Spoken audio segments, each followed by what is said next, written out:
Joining us live in studio right now, Joshua Landis, the chair and director of the Center for Middle Eastern Studies at the University of Oklahoma here. Joshua, thanks so much for being here. We appreciate it. It's a pleasure being with you. Well, absolutely.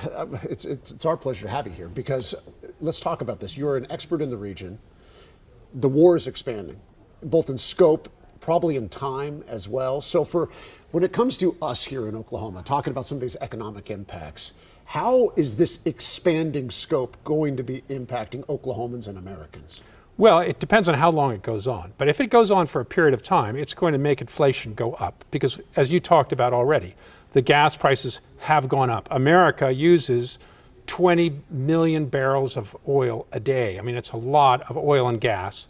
And if everything goes up by, let's say, $10 a barrel, that's $70 to $80 a barrel.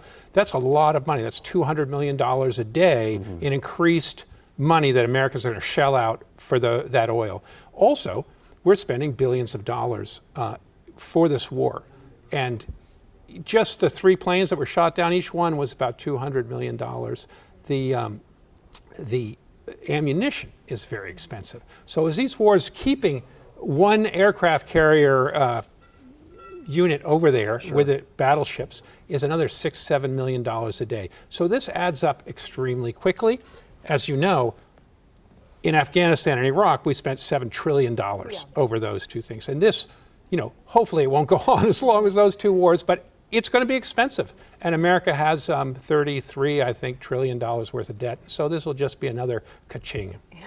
I want to take a bit of a step back here because obviously you're very passionate about this entire region. You lived over there for more than a decade. What has it been like for you to watch this unfold? And I also wonder, how are the people there feeling? We've seen lots of tears. We've seen people protesting, trying to smash the windows, but we've also seen people essentially rejoicing over the Ayatollah. I mean, what is the mood there right now, and what was like for you to watch all of this unfold? Right. Well, there are many people. I mean, obviously, this has been a very oppressive regime. Yes. It's taken Iran into a dead end. American sanctions have crushed the economy. People want to get out of that. Now, the trouble is they don't want civil war. And in Iraq, Syria, Libya, Afghanistan, that's what happened. Once you take the government off, people begin to fight each other for power.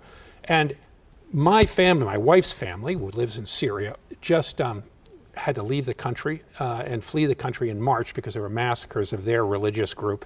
So civil war is very expensive. And in all of those countries, over 6-7 million people fled in each one of those. Now, Iran is 4 times bigger than Iraq. So if the war goes on too long and the government is really destroyed, rather than a Venezuela type situation where they just allow the regime to remain but get different leaders who are perhaps more compliant to America's interests, if there's a civil war, then all bets are lost. People are going to turn from cheering in the streets to crying and trying to get out of the country. Yeah. And the neighborhood doesn't want that. Saudis don't want it. The Turks don't want it. They've already had millions. Turkey had 4 million refugees just from Syria. They don't want. Iran, is 92 million people. Iraq was 24 when we invaded. So this is many times bigger. And I certainly understand that there are the risks some of those risks, the destabilizing in the region. Give me the possible best case scenario, realistic best case scenario. The U.S., Israel, they're going in here, they're doing this together. What are they wanting and what could happen? Well, I think the best case scenario would be if people who are already in the government, after the top 50, 60, 70 get killed by America and Israel, if somebody emerges in the government who could consolidate power and shift away from an Islamic republic, because political science calls this a hybrid regime. That means the supreme guide, who is a cleric, is really ruling the place. But Iran also has a parliament. It has a president. It has elections every 4 years. So if you got rid of the Islamic part and didn't have a new Khomeini on the top, but just had the elections in the parliament, Iran could shift into a more democratic mode. And I think that's what particularly many Iranians living in America are hoping for. That would be the best sort of magical outcome of this. what is, and I hate to even ask this, but what is the worst that could happen? Well, a the civil worst- war breaks out. This goes on forever. I mean, what do you think? That could be very bad because Iran, 50% of Iranians are Persians ethnically, but there are Kurds, about 9, 10 million. There are Azeris, 20 million. There's Baluch in the other side of Iran. And we've seen fighting already in the Baluch region.